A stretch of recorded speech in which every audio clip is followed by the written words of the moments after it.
Last time we started taking a look at section 2.3, which is other set operations. In particular, we learned about 4 set operations, 3 that we'll see, well, honestly, 2 that we'll see the most frequently. We learned about intersections and unions. Those we're going to see like all over the place within this chapter, or this section of the chapter. We also learned about a thing called relative difference. We'll see that a little bit. And we learned about Cartesian products, which we will see very minimally, okay? So we had gotten to the point where we were looking at these Venn diagrams and shading, right, like this. And so we had looked at specifically this one, and I talked about how we're going to put our numbers in. We're going to do the work on the side with the numbers, and then we're going to go back and we're going to shade the areas related to the numbers that we've referenced. And then we had one that was a little bit more complicated because there were 3 circles in it, and that's where we left off. Does that sound right to you guys? Fabulous. All right, so I have one more example that has 3 sets in it, and that's where we're going to start today. Okay, so again, anytime you see 3 letters, you draw 3 circles. You see 2 letters, you draw 2 circles, okay? So we're going to draw a rectangle, and you do need the rectangle. Remember, it's the universal set. And we have 3 circles to draw. And we're going to label them. It doesn't really matter, but I always go from left to right, top to bottom. So this is A, B, C, and the universal set U. Okay? If your diagram doesn't have numbers, you might as well just say bye-bye to the points because the numbers are how you're going to show your work. So get those numbers on in there. Again, I do top to bottom, left to right. So 1, 2, 3, 4, 5, 6, 7, and 8. If your numbers are in a different spot, that's okay. That's not the kicker. It's whether or not your numbers match your work, okay? So we start inside of the parentheses. What 2 sets are inside the parentheses? A and B complement, right? Okay, not just B, but B complement. So let's start with A. What numbers are inside circle A? 1, 2, 4, and 5. Good job. Now, what does B complement mean in terms of this picture? Not in B. So it's all the numbers that are not inside circle B. So what numbers do you see not inside circle B? 1, 4, 7, and 8. And the operation in between them says I need what? Intersection, and intersection means what? Just the ones they have in common. Good job. So I only want the ones that they share. So which numbers do they share? 1 and 4. And I'm going to write that down. I've done A intersect B complement, and those are the numbers simply 1 and 4. Now I've done everything inside the parentheses, so I move out to the next pieces. The next piece has another set. What set is it? C complement, right? Pay attention real carefully to those notations because they change the whole context. C complement means everything that's not in C. So what numbers are not in C? 1, 2, 3, and 8. Fabulous. And now I'm going to compare these 2 sets with this operation. What is that operation? Intersection. And intersection means just the ones they have in common, which would be just number 1, right? So the intersection of A intersect B complement with C complement is simply the number, or this area, 1. And then to actually answer the question, I go back to my question, my diagram, and I shade, in this case, area 1.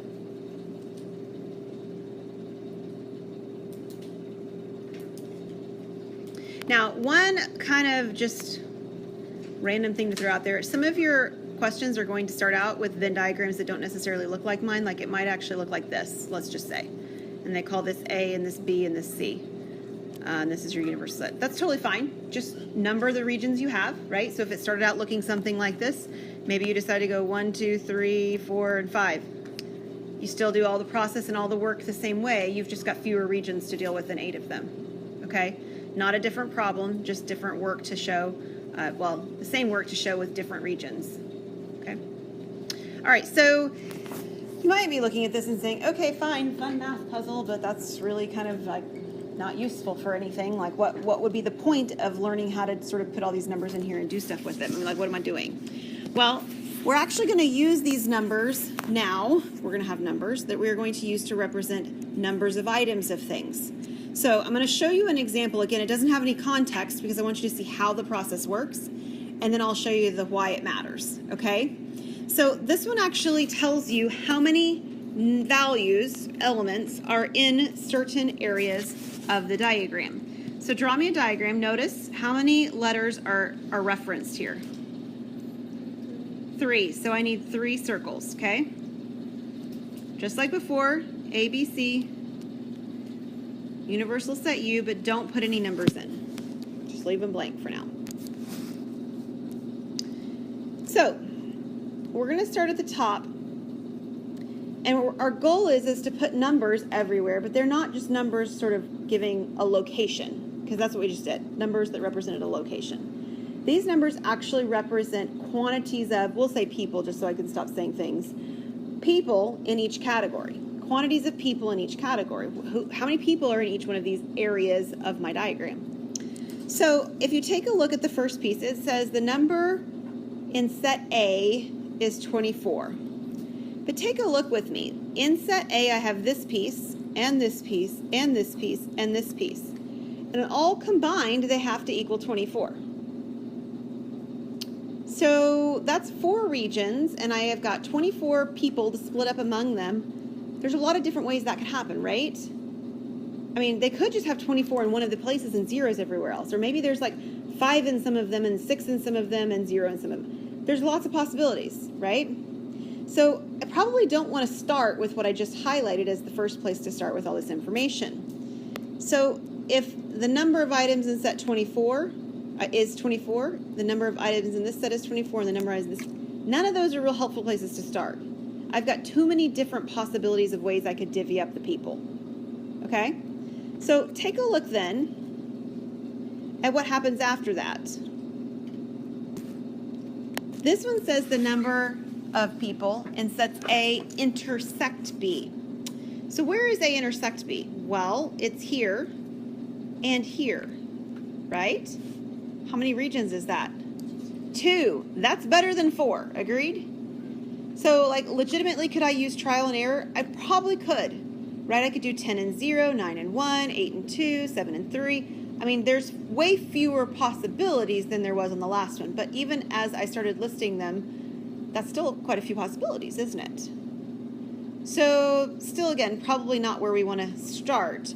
And again, if that's no good for A intersect B, then B intersects C, and A intersects C are in the same boat. But do you see what the next piece of information is that might be a good place to start?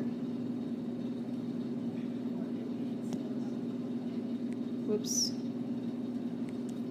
This says A intersect B intersect C. Where is that? It's the very middle, right? Very middle.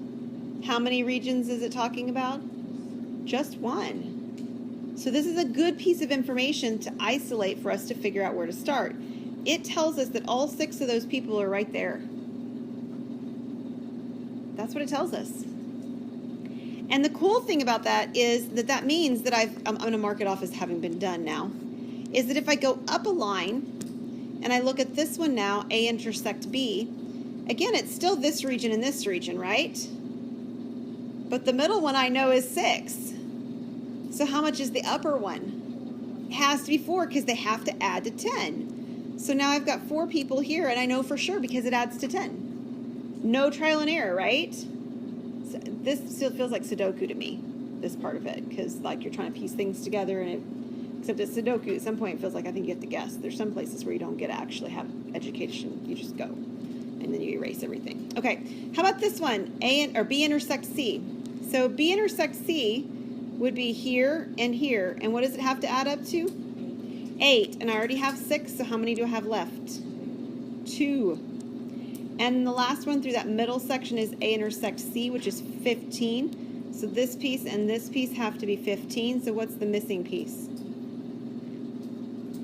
9. And we're done with all the green ones that I highlighted, or highlighted in green. Cool thing, let's go back up a line now, okay? up a line, and I have the first one.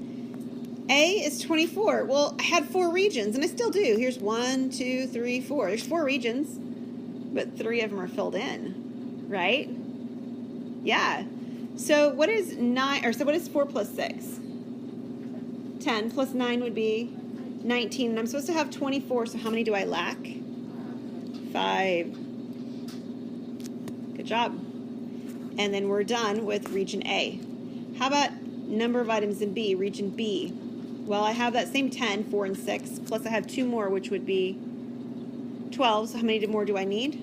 12. Nice. Our last one is region C. It's 26. So on the bottom, I have 9 plus 6, which is 15, plus 2 is 17. So how many more do I need? 9. Cool. What's missing? Yeah, that last piece I hadn't highlighted yet, right? The universal set has 50 in it. What does it mean to say that the universal set? What is that in terms of this picture? Everything inside the rectangle, right? Everything inside the rectangle. I got a lot of numbers inside the rectangle already, don't I? So it is not correct to simply put 50 right here, right? That's way more than 50 inside the rectangle, and I need a total of 50 inside the rectangle. So we already knew that circle A had 24. So 24 plus the 12 in circle, outside part of circle B would be 36. So that's 38 with the little piece of B. What's 38 plus 9? 47. So how many am I left with in the outside part of U? 3 more. All the numbers that are on, what did I have? Didn't you say 47? It should just be 1 on the outside. I have 3 written down. Double check my addition. Maybe I was doing it. Is it okay? Yeah, I didn't know. Okay, that's fine. In the back, sorry. Katie, you're looking confused. What part can I clarify? I just got lost in the last thing that he did. Okay, all I did was add the numbers together. So I just knew, I started right here actually, and I said, I know that that's 24. Okay. And then I just went around the edge. So 24 plus 12 plus 2 plus 9. Okay. That's what I did. I was trying to add the 24, 26. Oh, yeah, you can't do that because that would be double counting. Yeah, it would be double counting these overlapping parts. So you can't just add the 24, the 26, and the, what was it? Yeah, 24, 24, and 26. That'll be too many. Yeah. Okay, so if I remove my mess now, I still have 3. Okay, and if you double check, you should be able to add everything that's there up, and it should add to 50. Okay? Okay, so again, why? Why are we putting numbers in things? And let me show you an example, a short, abbreviated kind of example of one and how it works. So Joe Long works on albums for musicians. Last year, he worked on 12 projects. He wrote and produced 2. He wrote a total of 5, and he produced a total of 7. And then it asks us questions about him writing and producing these different albums. So to start with, we're going to draw a Venn diagram that represents Joe's work. It actually described him doing how many different things? Writing and producing, so 2, right? 2 things. So in our terms of Venn diagrams, that's 2 different overlapping regions, or at least potentially overlapping. Okay? And you can write them now, like just shorthand of what we're talking about. This is him writing, and this is him producing. He wrote and he produced. And we can go through the pieces of information that they give us. They tell us that he worked on 12 projects. So what does that mean in terms of my picture? It's the universal. It's all of everything inside when I'm done should add up to 12, right? Good. It says he wrote and produced 2. Where's that? It's the overlap. And there's only one region of overlap, so I can just put it in, right? I couldn't do that with the 12 because there's lots of things where numbers could go. This is just one location. It says he wrote 5. So I have 3 more out here because 2 of the ones he wrote were already in the middle. Those 2 numbers, the 2 and the 3, have to add up to the whole circle of 5. And then the last one says he produced a total of 7. So there should be 5 on this piece right here. Again, the whole circle for produced has to add up to 7. How many projects do I currently have represented in my diagram? 10. So what else do I need? I need 2 more out here.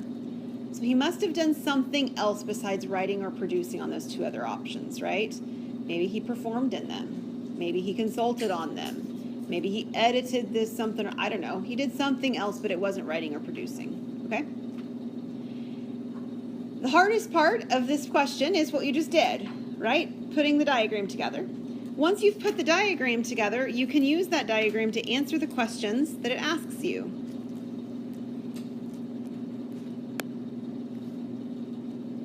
Okay, so here's a mini version of what I just did. The first question says, how many projects did he write but not produce? So what does your diagram say? That's 3. It's that outer region right here, right? Whoops, I meant that to be a highlighter. Right here. Write but not produce. How many projects did he produce but not write? 5. And again, that's this outer part over here. And how many projects did he neither write nor produce? 2, and that's the outer part of the universal set. Okay, so here's what Venn diagrams really do for you. They let you create a visual image of all the language going on. Because categories overlap, people are in more than one spot, like what does it look like? And so this gives you a way of describing what it looks like with overlapping regions. And it only gets more difficult when you actually have more than 2 going on. So here's our last example for today. A youth group was asked questions regarding songs that they learned as children. Upon surveying the 34 youth, the following were obtained. 15 had learned Jesus Loves Me, 19 the B-I-B-L-E, 28 This Little Light of Mine, 13, I can't talk, wow, 13 Jesus Loves Me and This Little Light of Mine, 15 Jesus Loves Me and the B-I-B-L-E, 14 the B-I-B-L-E and This Little Light of Mine, and 13 had learned all 3. Okay?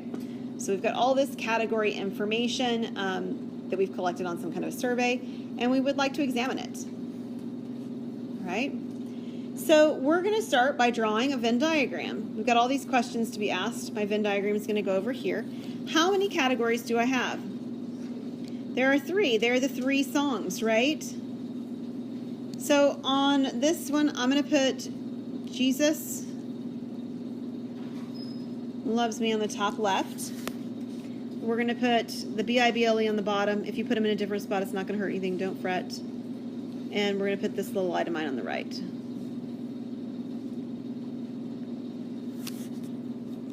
All right, so which of these pieces of information are most useful for us to start with? How many had learned all 3? The 13 at the bottom, right? So where will that go in my picture? In the middle, right? 13 in the middle. Very good. All right, what would I like to do next, or what would you like for me to do next in terms of numbers and diagrams, and where am I going next? Okay, we could do that. 14, the B-I-B-L-E, and this little light of mine. Okay, so the B-I-B-L-E and this little light of mine are here, so the overlapping part for those 2 is right here. And it's supposed to be 14, so what does that tell me? I need 1 more in that outer part of the overlap.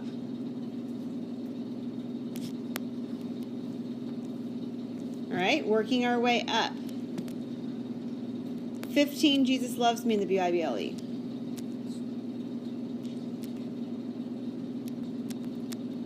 All right, so Jesus Loves Me and what was it, B-I-B-L-E? This piece right here. So there's 13 and I'm supposed to have 15, which means I need 2 right here. Good job. Okay, next step up. 13 had learned Jesus Loves Me in this little light of mine.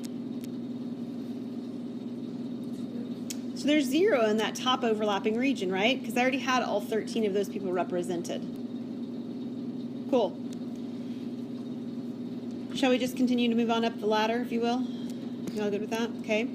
28 had learned this little light of mine. So take a look at my picture. How many people are currently represented in this little light of mine circle? 14, and I'm supposed to have, how many are missing? 14 more. There's 14 additional people out here. Okay. How about the 19 had learned the BIBLE? Okay, so that's this bottom circle. How many people do I currently have in my bottom circle? 16, so how many am I missing? 3. There are 3 more people in the BIBLE circle. And then I have the top one in this list says 15 had learned Jesus loves me. How many people are currently in the Jesus loves me circle? 15, so what does that mean I need to do? Yeah, I just got to put a 0 out here. Okay, well, it looks like I've marked everything out. What's missing? Yeah, the one on the outside. How am I going to find that?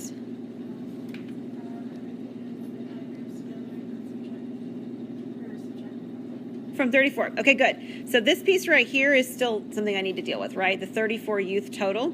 And so you're exactly right. I'm going to add all the numbers that are currently in my diagrams. I've got 2, 13, 14, 1, and 3. What does that add up to? 33? Cool. So how many more do I need?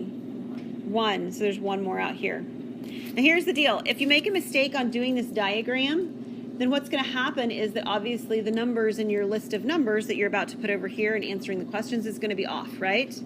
But if it's off in such a way that you're still using the diagram in an appropriate way, then you get partial credit. Does that make sense? Right? So if you screw this up, it doesn't mean you screwed up the entire problem and you get no credit. It means that these questions will be graded based on what you did on the other problem. Okay? So let's use our diagram now and answer the questions. All right, here's my small version. How many children had learned exactly one of these songs? So what is that? What part of this picture is that referencing? The parts of the big circles that don't overlap. So it's representing this piece, and this piece. That's exactly one song, right? They know only one of them and not the other 2. So if you're adding those together, you would have 0, 14, and 3, and it would help me out, and you would be most likely to be able to convince me that if you made a mistake, you still were adding the right numbers together if you write them down. So 0, whoops, that was supposed to be 14, and 3 for a total of 17. All right, so what does at least 2 of these songs mean? Any of the overlapping parts. So these would be 2, right? All of those that I just highlighted in green are people who know 2 songs, plus the one in the middle knows at least 2. They actually know 3, all 3 songs. So I actually have 4 regions. I have 0, 2, 13, and 1 for a total of what? 16 is correct. How many knew none of them? 1. And then the last one is this little light of mine only. 14. Okay, so I lied. I said this was the last example. There's actually one more, but it's super fast. I forgot about it. Y'all ready? Okay. It asks about the Cartesian product. So the Cartesian product is over here. I'll flip back to our example from last time to reference it. Whoops, too far. There we go. The question actually asks, is the Cartesian product commutative? Why or why not? So commutative means that you can switch the order and you get the same thing. So let's actually take a look at this slide. I did A cross B on this slide. What would I get if I did B cross A?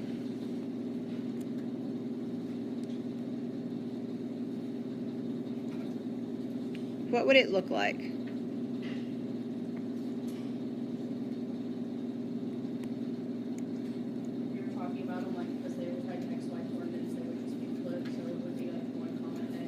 Good, yeah. So I'd have 1x, I'd have 2x, I'd have 1y, 2y, and 1z, 2z. That's what it would get. Okay. The question is, are those sets the same. They have the same number in them, right? They both have 6 elements, but are they the same elements? No, they're not. And while this example works nicely to explain that, it's probably easier to do something that you have seen more readily. Whoops. So the answer is no. Because in general, think about the Cartesian coordinate system, like graphing, like Brooke mentioned. Let's just use 1, 2. The point 1, 2 does not equal the point 2, 1, right? It is not the same place in space, so to speak. They're not the same. So since individual elements are not equal when you switch the orders of those, they would not actually be a commutative property.